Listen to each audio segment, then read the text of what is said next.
नमस्कार, मैं हूं प्रभु चावला। आज की प्रभुवाणी में एक ऐसा विषय डिस्कस करने जा रहे हैं जिसका सारे भारतवर्ष पर असर हो सकता है। चुनाव अगर भारत में हो रहे हों तो वहां पर कोई कंट्रोवर्सी ना हो, ये कभी हो सकता है? और जहाँ पर ऐसे लोग इन्वॉल्व हैं जिसमें ममता बनर्जी हो या स्टालिन हो या केजरीवाल साहब हों, चुनाव के दौरान कोई ना कोई कांड होते ही रहते हैं जिससे खबरें बनती रहती हैं। तो आज की प्रभुवाणी में हम डिस्कस करेंगे वेस्ट बंगाल में क्या हो रहा है। दिल्ली से कोलकाता तक इस समय एक बड़ा संवैधानिक और राजनीतिक विवाद सुर्खियों में बन पड़ा है। भारत के गृह मंत्रालय ने, जिसको अमित शाह लीड करते हैं, पश्चिम बंगाल सरकार को एक सख्त नोटिस भेजकर जवाब मांगा है। क्या जवाब मांगा, किस बात का? सवाल है, राष्ट्रपति के कार्यक्रम में प्रोटोकॉल का उल्लंघन क्यों हुआ, व्यवस्था इतनी खराब क्यों थी, और आखिर में कौन सी परिस्थितियां थी जिसके कारण भारत की राष्ट्रपति को सार्वजनिक मंच से सरकार की कार्यप्रणाली पर सवाल उठाने पड़े। गृह मंत्रालय ने अपने नोटिस में कई गंभीर सवाल उठाए हैं। राष्ट्रपति के दौरे के दौरान मुख्यमंत्री, मुख्य सचिव और पुलिस डीजी एयरपोर्ट पर मौजूद क्यों नहीं थे? राष्ट्रपति के लिए बनाए गए वॉशरूम में पानी क्यों नहीं था? कार्यक्रम स्थल तक जाने वाले रास्तों पर कचरा क्यों पड़ा हुआ था? और सबसे महत्वपूर्ण, कार्यक्रम स्थल आखिरी समय पर क्यों बदला गया? गृह सचिव गोविंद मोहन द्वारा भेजे गए इस नोटिस में राज्य सरकार से डिटेल्ड रिपोर्ट मांगी गई है। पहली बार हुआ है इस तरह का नोटिस चला गया है कि राष्ट्रपति की विजिट के दौरान गड़बड़ कैसे हुई। लेकिन ये विवाद केवल एडमिनिस्ट्रेटिव चूक तक सीमित नहीं है, ये अब एक बड़े राजनीतिक टकराव में बदलता जा रहा है जिसमें केंद्र और राज्य आमने सामने हैं। यानी कि मोदी, अमित शाह और ममता बनर्जी सीधे टकरा गए हैं, राष्ट्रपति बीच में लग गए। ये घटनाक्रम 7 मार्च दार्जिलिंग जिले में सिलीगुड़ी के पास आयोजित कार्यक्रम से जुड़ा है। कार्यक्रम था 9वां इंटरनेशनल संथाल कॉन्फ्रेंस। पहले भी हुई थी, इस बार सिलीगुड़ी में हो रही थी। इसके आसपास संथाल लोग बहुत हैं। इसका आयोजन इंटरनेशनल संथाल काउंसिल नाम की एक संस्था ने किया था। ये संस्था खुद को संथाल समुदाय की संस्कृति, शिक्षा, राजनीतिक, सामाजिक विकास के लिए काम करने वाला एक अंतर्राष्ट्रीय मंच बताती है। किसी ने सुना नहीं है? संथाल भारत के सबसे बड़े आदिवासी समुदायों में से एक है और पॉलिटिकली बड़ा इंपॉर्टेंट है, और उसका इतिहास मुंडा जाति परंपरा से जुड़ा जाता है, जहां से राष्ट्रपति जी भी आती हैं। इस सम्मेलन में भारत ही नहीं बल्कि बांग्लादेश, नेपाल और अन्य देशों भी प्रतिनिधियों को बुलाया गया था। आयोजकों के अनुसार करीब 1200 प्रतिनिधियों के आने की उम्मीद थी। सम्मेलन का उद्देश्य था आदिवासी शिक्षा, आदिवासी सशक्तिकरण और सांस्कृतिक पहचान जैसे मुद्दों पर चर्चा करनी थी उसके अंदर। लेकिन इस कार्यक्रम की असली अहमियत इस बात से जुड़ी थी कि जिसमें मुख्य अतिथि के रूप में भारत की राष्ट्रपति द्रौपदी मुर्मू को आमंत्रित किया गया था। द्रौपदी, जैसे मैंने पहले कहा, स्वयं संथाल समुदाय से आती हैं और भारत की पहली आदिवासी राष्ट्रपति हैं। इसलिए सम्मेलन सिर्फ एक सांस्कृतिक कार्यक्रम नहीं था, बल्कि एक आदिवासी समाज के लिए प्रतीकात्मक रूप से बेहद महत्वपूर्ण माना जा रहा था, सिंबॉलिक था। और राष्ट्रपति वहां पर जा रही थी। तो 7 मार्च को राष्ट्रपति मुर्मू बागडोगरा एयरपोर्ट पहुंची। वहां स्वागत के अंदर सिलीगुड़ी के मेयर गौतम देव थे, दार्जिलिंग के जिलाधिकारी और सिलीगुड़ी के पुलिस कमिश्नर ने उनका स्वागत एयरपोर्ट पे जाकर किया। लेकिन मुख्यमंत्री ममता बनर्जी उस वक्त धरने पर बैठी थी। राज्य के मुख्य सचिव और डीजीपी वहां पर मौजूद नहीं थे, और बाद में यही मुद्दा प्रोटोकॉल के विवाद का बड़ा कारण बना। यहीं से वहां की राजनीति शुरू होती है कि क्या उनको वहां होना जरूरी था, क्यों नहीं थे, इसके ऊपर सवाल शुरू हो गए और भारतीय जनता पार्टी को एक मुद्दा भी मिल गया। कार्यक्रम एक खुले मैदान से था जो एयरपोर्ट के पास एक दूरस्थ क्षेत्र में स्थित है। काफी दूर तक एयरपोर्ट के पास जगह खाली होती है, तो वहां पर इतने लोगों के लिए व्यवस्था की गई थी। बताया ये जाता है ये स्थान आखिरी समय में चुना गया था, क्योंकि पहले ये तय स्थान विधान नगर को राज्य प्रशासन से अनुमति नहीं दी थी। यानी कि राज्य सरकार ने परमिशन यहाँ की पहले नहीं थी। जब राष्ट्रपति कार्यक्रम स्थल पर पहुंची तो दृश्य कुछ अलग ही था। भीड़ बहुत कम थी राष्ट्रपति के कार्यक्रम के लिए। आजकल भीड़ों को इकट्ठा करना बहुत मुश्किल काम है। व्यवस्था कमजोर दिखाई दे रही थी और इसी माहौल में राष्ट्रपति का भाषण हुआ जिसमें उनकी नाराजगी साफ दिखाई थी। माइक पकड़ करके उन्होंने अपनी नाराजगी को प्रकट किया। अपने संबोधन में राष्ट्रपति मुर्मू ने क्या कहा, इंटरेस्टिंग है ये बात। अगर कार्यक्रम विधान नगर में होता तो ज़्यादा अच्छा होता, वहाँ पर्याप्त जगह थी, ज़्यादा लोग आ सकते थे। राष्ट्रपति कभी वेन्यू के बारे में बोलती नहीं थी, परंतु कम भीड़ थी, शायद उन्होंने बोला। लेकिन मुझे समझ में नहीं आता कि राज्य प्रशासन ने वहाँ अनुमति क्यों नहीं दी। आज का कार्यक्रम ऐसी जगह पर रखा गया जहाँ लोगों के लिए पहुँचना बहुत मुश्किल है, इसलिए लोग वहाँ पर कम हैं, ऐसा उनका कहना था। नायके आयो और सभी संताल समाज के भाइयों बहनों और सभी यहाँ के रहने वाले सभी भाइयों बहनों को मैं नमस्ते करती हूँ। एक्चुअली आज संताल इंटरनेशनल संताल काउंसिल का सम्मेलन था। मैं तो यहाँ देख के यहाँ जब आई मैंने देखा यहाँ होना था तो अच्छा रहता, क्योंकि इतने बड़ा फील्ड है, पता नहीं प्रशासन का मन में क्या हुआ, मुझे पता है। हम तो आसानी से यहाँ आए, उन्होंने बोले नहीं वहाँ जगह कंजेस्टेड है। मैंने देखा यहाँ तो मुझे लगता है 5 लाख लोग यहाँ इकट्ठे हो सकते, लेकिन पता नहीं वहाँ किस लिए हमको ले गए और यहाँ बहुत सारे लोग इकट्ठे हो सकते हैं, मुझे पता नहीं। प्रशासन तो बहुत, यहाँ के लोग बहुत इंटेलिजेंस है, बहुत ही सुलझे हुए लोग हैं, लेकिन उनके मन में क्या आया मुझे पता नहीं कि वहां कर दिए जहां संताल लोग जा ना पाए। उन्होंने आगे क्या कहा, शायद राज्य सरकार यानी कि ममता बनर्जी की सरकार नहीं चाहती थी कि आदिवासियों का कल्याण हो, इसलिए उन्हें यहाँ आने से रोका गया, ऐसा उन्होंने प्रकट किया। ये टिप्पणी सिंपल नहीं थी। भारत के डेमोक्रेटिक ढांचे में राष्ट्रपति आमतौर पर बेहद संयम लिमिटेड भाषा का प्रयोग करते हैं और राजनीतिक विवादों से हमेशा दूर रहते हैं। लेकिन यहाँ राष्ट्रपति ने सीधे राज्य प्रशासन की मंशा पर सवाल खड़े कर दिए। पहली बार इतिहास में शायद ऐसा हुआ है कि राष्ट्रपति ने सीधी सीधी फ्रैंकली बात कही है। मुर्मू करती नहीं है, जैसे मुर्मू को इसी आदत नहीं है। उन्होंने एक और टिप्पणी की जिससे विवाद को और बढ़ावा दिया। राष्ट्रपति जी ने कहा, आमतौर पर जब राष्ट्रपति किसी राज्य में जाते हैं तो मुख्यमंत्री और मंत्री मौजूद रहते हैं, लेकिन मुख्यमंत्री यहाँ नहीं आई। मैं भी बंगाल की बेटी हूँ, ममता दीदी मेरी छोटी बहन जैसी है, शायद वह मुझसे नाराज हैं, इसलिए कार्यक्रम इतनी दूर रखा गया। ये बहुत कठोर टिप्पणी थी, एक बड़ा चार्ज था। लेकिन पता नहीं क्या हुआ, क्या मन में समाया है उनका, वो जाने। लेकिन मैं बहुत दुखी हूँ, लेकिन यहाँ आके बहुत खुश लगा कि वहाँ के लोग, वहाँ भी लोग क्योंकि बहुत दूर है वहाँ नहीं पहुँच पा रहे हैं। शायद उनके मन में था कोई ना आए और प्रेसिडेंट ऐसे ही घूम के चले जाए। आज उनका मन में ऐसा है तो फिर वो भी धन्यवाद है, क्योंकि जनरली देखा जाए तो प्रेसिडेंट आते हैं तो चीफ मिनिस्टर भी आना चाहिए, मंत्री भी आना चाहिए, लेकिन चीफ मिनिस्टर मैडम भी आए नहीं और गवर्नर का तो तबादला हो गया है तो वो नहीं आ पाए। लेकिन क्योंकि डेट पहले से फिक्स था इसीलिए मैं आ गई। तो मुझे पता नहीं, लेकिन मैं भी बंगाल का ही बेटी हूँ। बंगाल में बहुत क्यों आने ही नहीं देते। ममता दीदी मेरे बहन भी है, छोटे बहन है, पता नहीं मुझे कोई गुस्सा किए होंगे इसीलिए वहां जाके प्रोग्राम करा। कोई बात नहीं, कोई गिला नहीं, कोई शिकवा नहीं, लेकिन वो भी आवाज रहे, आप लोग ठीक रहे। ऐसे कई जगह हुए जहाँ राष्ट्रपति के लिए मुख्यमंत्री आते नहीं है, बहुत सारे एग्जाम्पल है, अब नहीं पुराने जमाने से आते, परंतु उन्होंने उचित समझा। इसके बाद मुर्मू ने और भी कुछ कहा, मुझे बहुत दुख है कि यहाँ के लोग सम्मेलन में नहीं पहुँच पाए, यानी कि पॉलिटिकल इशू हो गया। ऐसा लगता है कि जैसे प्रशासन चाहता था यहाँ कोई ना आए और राष्ट्रपति वापस लौट जाए। लेकिन मैं बहुत दुखी हूँ, शायद उनके मन में था कोई ना आए और प्रेसिडेंट ऐसे ही घूम के चले जाए। राष्ट्रपति ने अपने भाषण में संथाल इतिहास का जिक्र तो किया ही। उन्हें 1955 के संथाल हूल विद्रोह की याद दिलाई और कहा कि शिक्षा और एकता के जरिए आदिवासी समाज को आगे बढ़ाना होगा।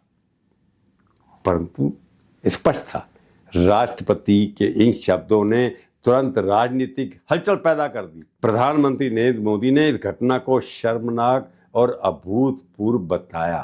उन्होंने कहा पश्चिम बंगाल की तृणमूल सरकार ने सारी सीमाएं पार कर दी हैं। राष्ट्रपति के साथ इस तरह का व्यवहार बेहद दुखित है। राष्ट्रपति स्वयं आदिवासी समाज से आती हैं और उनके दर्द को देश ने महसूस किया है, यानी कि जिस तरह उनकी इंसल्ट की है उससे देश के अंदर काफी गुस्सा है, ऐसा उनका कहना है। प्रधानमंत्री ने आगे भी कहा राष्ट्रपति का पद राजनीति से ऊपर होता है और इस पद की गरिमा का सम्मान किया जाना चाहिए। इसके ऊपर तो कोई क्वेश्चन उठा नहीं सकता। उनके मंत्री भी शुरू हो गए इस बात को ले, जब प्रधानमंत्री कहता था मंत्री शुरू हो गए। वित्त मंत्री निर्मला सीतारमण ने कहा भारत के सर्वोच्च संवैधानिक पद के साथ हुआ अपमान। और वहां जो शुभेंदु अधिकारी है जो कांग्रेस छोड़ के गए हैं, विपक्ष के नेता हैं और समझते हैं कि कभी न कभी चीफ मिनिस्टर बन जाएंगे, उन्होंने भी एक बात कह दी, ये सिर्फ राष्ट्रपति का अपमान नहीं है, ये महिलाओं का अपमान है, आदिवासी समाज का अपमान है और संविधान का अपमान है। प्रोटोकॉल ने विरोध किया, लैंड का परमिशन नहीं दिया, उनको हैरेसमेंट किया, उनको स्वागत करने के लिए कोई मिनिस्टर, डिस्ट्रिक्ट मैजिस्ट्रेट, सीपी नहीं किया। तुरंत कार्रवाई होना चाहिए। Chief secretary West Bengal, DGP West Bengal, CP Siliguri, district magistrate Darjeeling should sack, suspend कर देना चाहिए। ये तो बीजेपी का धार लगी। ट्विटर पर, एक्स पर, फेसबुक पर कई तरह के टिप्पणियां की गई। हर बीजेपी के नेता लाइन में लग गया कि किस तरह से ममता बनर्जी और उनकी सरकार को नीचा दिखाना है और उनको आदिवासी और महिलाओं का विरोधी बताना है। परंतु क्या अपेक्षा करते कि ममता बनर्जी चुप रहेंगी? उन्होंने इन आरोपों को पूरी तरह से खारिज कर दिया। यहीं से शुरू हो गया झगड़ा। कलकत्ता में विरोध प्रदर्शन कर रही थी तो बनर्जी ने क्या कहा, हम राष्ट्रपति का सम्मान करते हैं लेकिन बीजेपी इतनी नीचे गिर चुकी है कि राष्ट्रपति को भी अपनी राजनीति के लिए इस्तेमाल कर रही है। पलटवार किया उन्होंने और काफी कड़वे शब्दों का प्रयोग किया। In this country was the president of India. Don't play politics.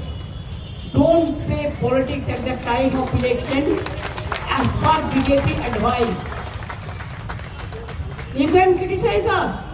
We will not.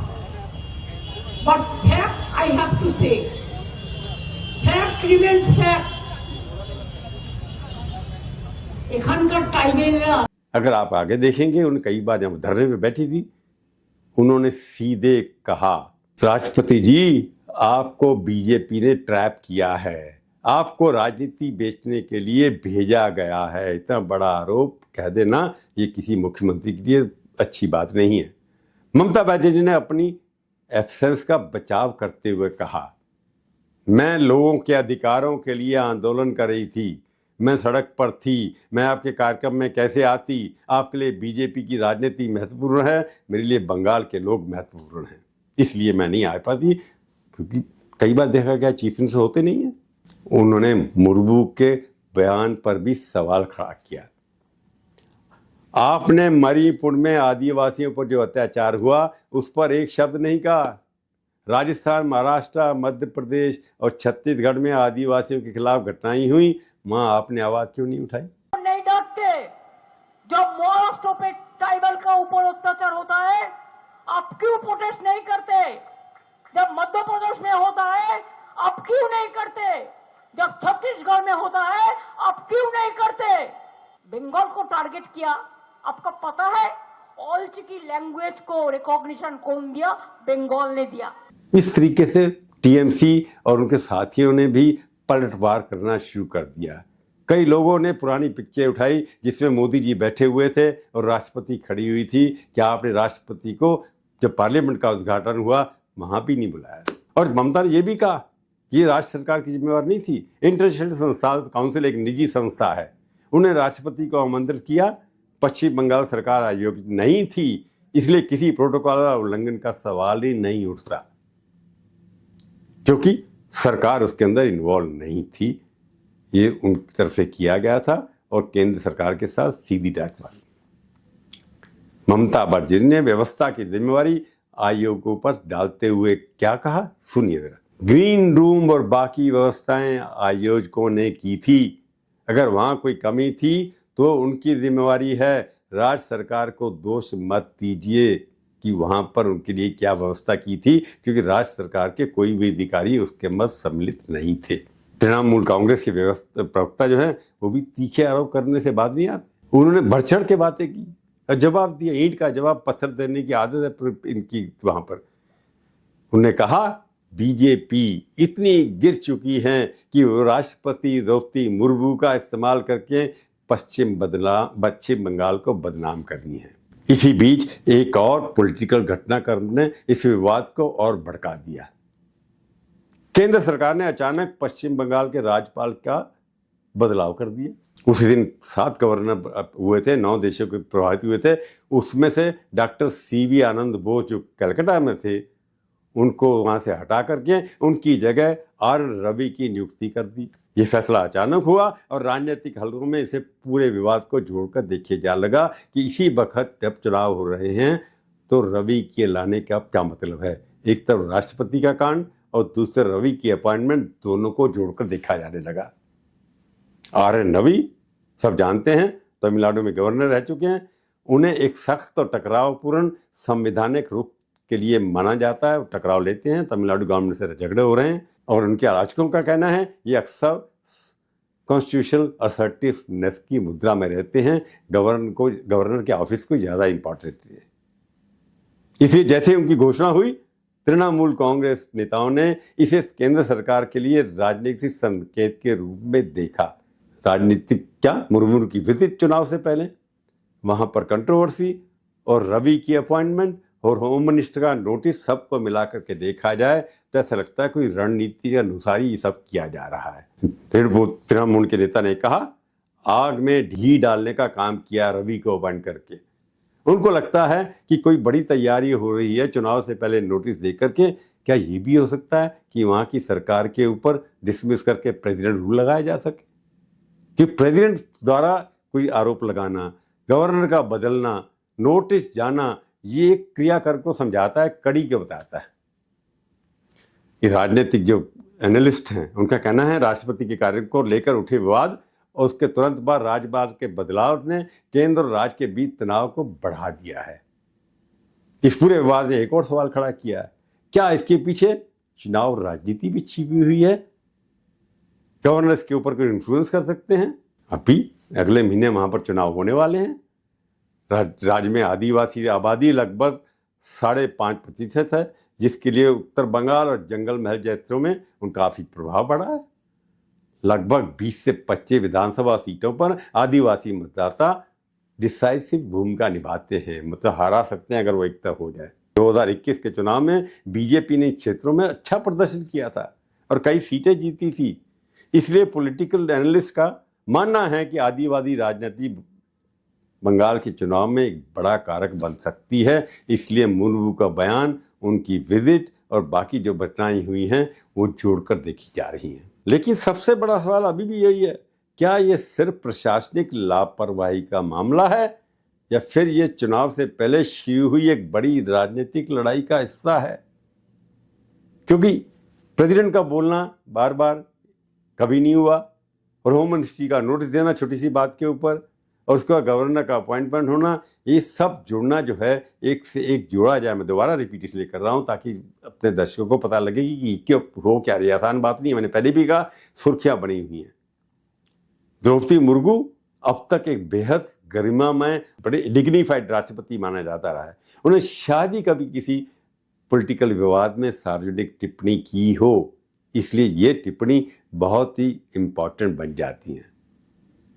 इसलिए उनके शब्दों ने देश भर में एक बड़ी बहस छोड़ दी है। क्या राष्ट्रपति के पद को अनजाने में जाने में पॉलिटिकल विवाद के केंद्र में ला देना चाहिए या उनको उससे बचा करके रखना चाहिए?